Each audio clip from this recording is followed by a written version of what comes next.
कि हम सभी आप या तो कोई चींटी बना है, चाहे हाथी बना है, चाहे कोई रंक है या सेठ साहूकार या राजा बना है, ये सभी कबीर परमेश्वर की आत्माएं हैं, पूर्ण ब्रह्म के बच्चे हैं। और हमने क्या गलती की कि हम सतलोक में रहते थे, वहाँ कोई मृत्यु नहीं थी, कोई जन्म नहीं था, ना कोई रोग कष्ट शरीर को था, किसी प्रकार की कोई आपदा वहाँ नहीं आती थी, कोई अभाव नहीं था, कोई मजदूरी नहीं करनी पड़ती थी, हम बहुत सुखी थे।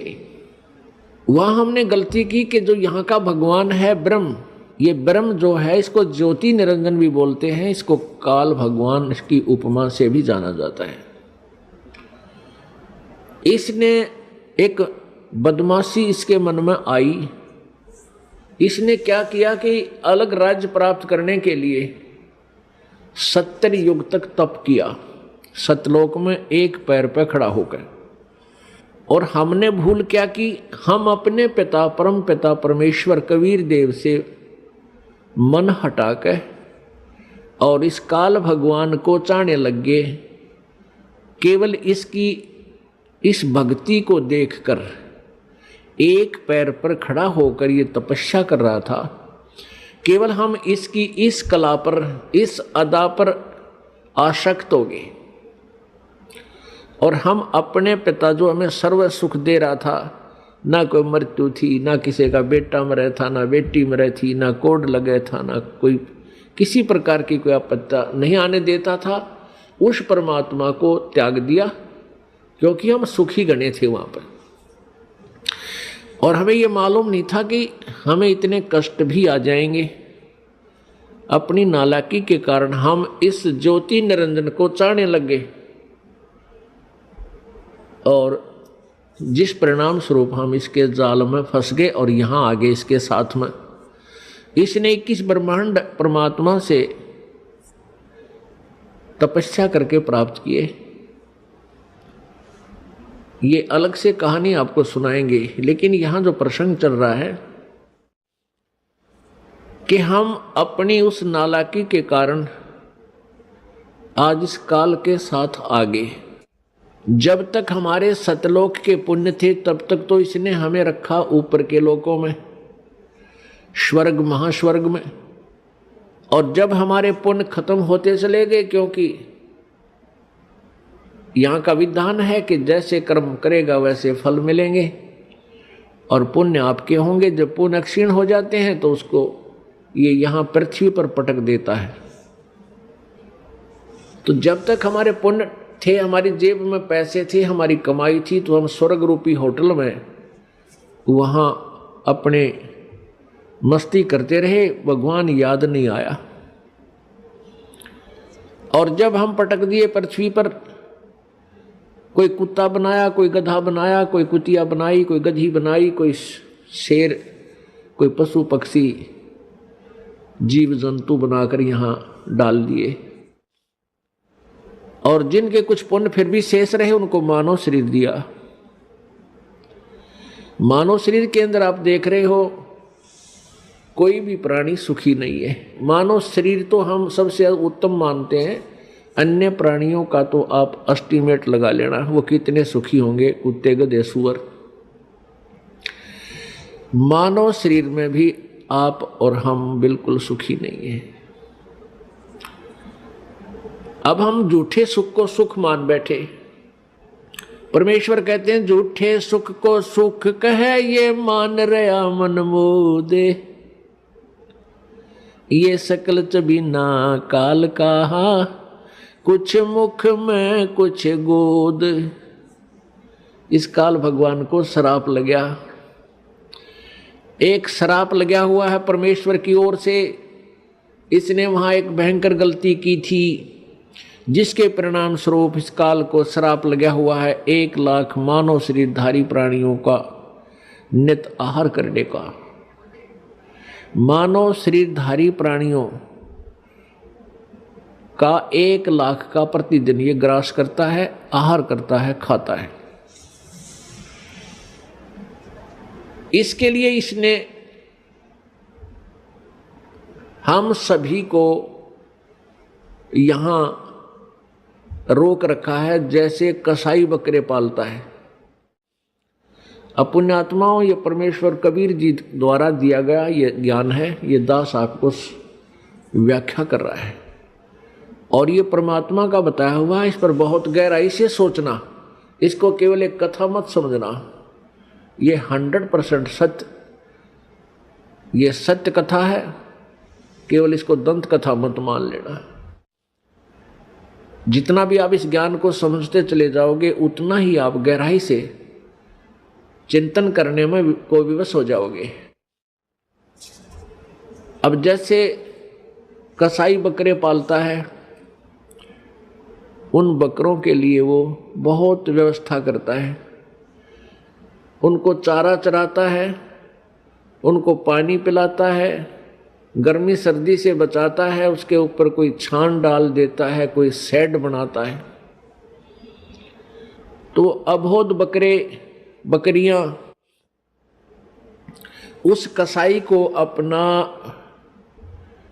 एक अच्छा मालिक मानते हैं, दयालु मालिक मानते हैं। किस दृष्टिकोण से?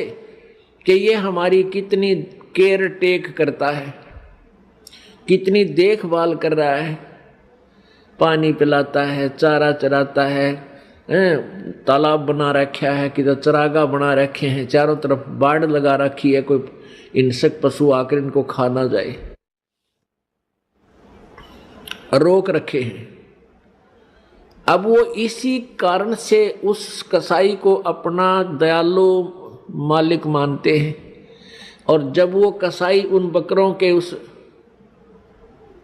बाड़े में जाता है, स्थान पर जाता है, तो बकरे उस मालिक को एक दयालु मालिक मानकर उस व्यक्ति को उसकी तरफ भाग लेते हैं प्यार देने के लिए। कोई उसके ऊपर पैर डालकर प्यार देना चाहता है, कोई जीभ से चाटता है, और वो कसाई उनको ऐसे हाथ पकड़कर देखता है और बकरे उसकी बाजू को अपनी जीभा से प्यार देते हैं, चाटते हैं, जैसे बहुत लाड करया करें। और वो कसाई देख रहा होता है कि यू कितने किलो का बिकेगा, कितना मांस हो गया इनमें, वो ऐसे देखता उनको और वो सोचते हैं कि ये हमारा दयालु मित्र में प्यार कर रहा है, हमारा मालिक है। पुण्यात्माओं, जैसे हम यहाँ देखते हैं कितनी विस्तृत भूमि है, इसके ऊपर कितने अच्छे बाग बगीचे, फलदार वृक्ष, काजू किस्में, सेब संतरे, और कितने अच्छे शीतल और स्वादिष्ट मधु जल की दरियां बह रही हैं। जमीन के नीचे कितना एयर कंडीशन ला रखा है, गर्मियों में ठंडा जल और सर्दियों में गर्म। अब ये और कितनी अच्छी हवा चल रही है, सूरज दिन रात बन रहे हैं, सूर्य उदय हो रहा है, अस्त हो रहा है। इस व्यवस्था को देखते हैं तो ऐसा लगता है जैसे ये तो भगवान ने पढ़ा है, कितना अच्छा भगवान है, कितनी हमारी सुनियोजित, हमें कितना अच्छा आहार दिया है, कितना अच्छा हमारे रहने की व्यवस्था की है। और जब हम देखते हैं किसी का बेटा मर गया, किसी की बेटी मर गई, किसी का परिवार नाश हो गया, किसी का दो मर गए एक परिवार में, तो उस समय हमें कभी ये नहीं आता यूं क्यों हो रहा है, ये जुल्म क्यों हो रहा है, ये हमारी बुद्धि में कभी नहीं आया। अब आने लगा जो भगवान ने हमारी ये मोतियाबिंद का ऑपरेशन कर दिया। कबीर परमेश्वर जी के ज्ञान से, इस तत्व ज्ञान से हमारे जो अज्ञान रूपी मोतियाबिंद था आंखों पर, इसका ऑपरेशन हो गया। अब हमें स्पष्ट दिखाई देता है युग के कारण है यहाँ पर इतनी व्यवस्था करने का। जैसे कसाई ने अपने स्वार्थवश कितना परिश्रम कर रखा है और किस प्रकार बकरों को रोक रखा है, और शाम के समय वो ना देखता, जब भी ऑर्डर आ जाता है 10 बकरे चाहिए, बकरी चाहिए, वो छांट के ले जाता, वो ना देखता किसकी माँ है, किसका बेटा, किसकी बेटी, एक परिवार के 2 हैं एक, वो तो डंडा लेकर और निकाल लेता 20-30 इकट्ठे ही चल, और जाते ही कटवा के अपने पैसे गिन लेता है। ठीक इसी प्रकार ये यहाँ का भगवान है जिसको ब्रह्म बोलते हैं, ज्योति निरंजन कहते हैं। और अभी तक ये ऋषि महर्षि संत इस ब्रह्म की साधना के लिए ही हमें प्रेरित करते रहे। और इस ब्रह्म के 3 पुत्र हैं ज्योति निरंजन के, रजगुण ब्रह्मा जी, सतगुण विष्णु जी, तमगुण शिव जी। और इस ज्योति निरंजन ब्रह्म की पत्नी है दुर्गा, और श्री ब्रह्मा विष्णु महेश जी की ये माता है दुर्गा। अब ये तीनों पुत्रों को इस काल ने हमारे को यहां बांधे रखने के लिए, कर्म आधार से यहां रोके रखने के लिए इनको इंचार्ज बना दिया। रजगुण युक्त ब्रह्मा जी को, सतगुण युक्त विष्णु जी को और तमगुण युक्त शिव जी को कर दिया। रजगुण ब्रह्मा, सतगुण विष्णु, तमगुण शिव जी बना दिए, उत्पन्न कर दिए। ये तीनों गुण युक्त है। रजगुण ब्रह्मा है, सतगुण विष्णु, तमगुण शिव जी।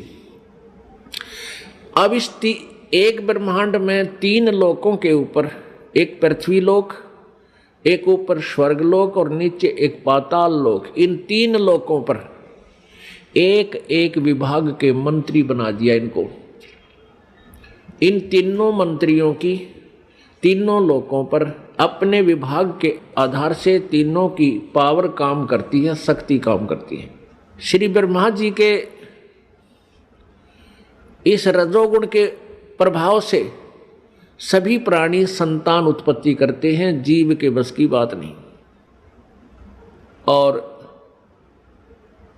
श्री विष्णु जी सतगुण, अब सतगुण के प्रभाव से हमारा एक दूसरे में मोह ममता, संपत्ति में मोह, पति पत्नी का आपस में लगाव, बच्चों में ममता, भाई बहन का प्यार, ये इतना जबरदस्त है कि हम इनसे दूर नहीं हो सकते, चाहे कितना जोर लगा ले। और तीसरा तमोगुण है, जरा सी बात पर लट्ठम लट्ठा एक दूसरे ने मार डालें, कत्लेआम कर दें, ये भगवान शिव जी के अंदर सतोगुण है। उसका प्रभाव से हम ऐसा यहाँ सब कर रहे हैं। अब जैसे एक मकान में 3 कक्ष हैं या 4 कक्ष हैं, और रसोई के अंदर छौंक लगा मिर्चों का।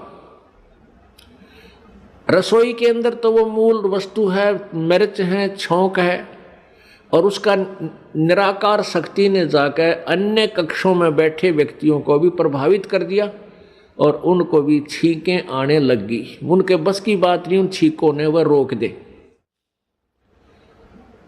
तो इसी प्रकार पुण्यात्माओं, परमात्मा कबीर देव ने, कबीर साहब ने इस यथार्थ ज्ञान को हमें समझाया कि ये ऊपर तीनों भगवान रजगुण ब्रह्मा, सतगुण विष्णु, तमगुण शिव जी की अलग अलग राजधानियां हैं, अलग अलग लोक हैं। वो अपनी राजधानी में बैठकर, अपने लोक में बैठ करके वहां से सबको कंट्रोल करते हैं। और उनके शरीर से निकल रही वो निराकार शक्ति, जैसे ब्रह्मा जी से रजगुण शक्ति और विष्णु जी से सतगुण और शिव जी से तमगुण, वो शक्ति, वो जैसे छौंक वाली निराकार जो प्रभाव शक्ति, उनकी वो आकर के हम सभी 3 लोक के प्राणियों को अपने हिसाब से प्रभावित किए हुए, हमारे बस की बात नहीं, ये जीव के बस की बात नहीं। इसके लिए ये ऐसा क्यों किया है कि काल को 1 लाख मानव शरीरधारी प्राणी प्रतिदिन खाने को चाहिए, और उसके कारण हम यह संतान उत्पत्ति करते हैं। प्रत्येक प्राणी संतान उत्पत्ति करता है।